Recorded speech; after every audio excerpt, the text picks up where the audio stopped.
र मेरो कविताको शीर्षक रहेको छ नलेखिएको कविता। नलेखिएको कविता।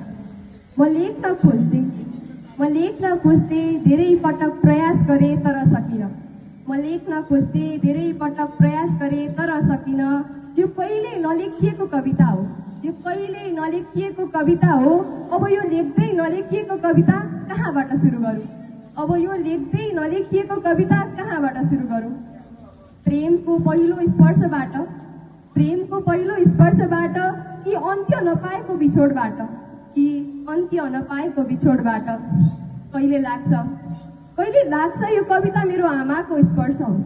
कहिले लाग्छ यो कविता मेरो आमाको सपना हो, जहाँ म डाक्टर, इन्जिनियर कि त केही ठुलो बन्छु भनेर, तर आफ्नै पीडाको उपचार र टुटेका सपनाको नयाँ र मर्मत डिजाइन समेत बनाउन सकिन। जहाँ म डाक्टर, इन्जिनियर कि त केही ठुलो बन्छु भनेर, तर आफ्नै पीडाको उपचार र टुटेका सपनाको नयाँ र मर्मत डिजाइन समेत बनाउन सकिन। आशाको आँखाले हेरिन्छु, तर मलाई कविता लेख्न मनपर्छ। जसले यथार्थ नदिए पनि आवाज सेदिन्छ। कहिले लाग्छ यो कविता मेरो बुबाको पसिना हो।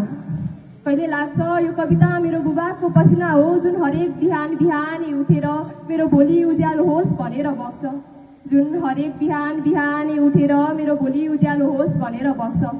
तर म उहाँ जस्तै साहसी बन्न सकिन। शब्दमै लुकिए मौन सपनामै हराए। यो कविता मेरो पहिलो प्रेमको अधुरो गन्ध हो। मित्रताको त्यो साथ हो, उमेरको अनौठो मात हो। जहाँ मलाई बुझ्ने कोही छैन, तर म मुस्कुराएको अभिनय गर्छु। कसैले नदेख्ने आँसु लुकाउँदै। मेरो भविष्य पनि अटेको छ यो कवितामा। कसैले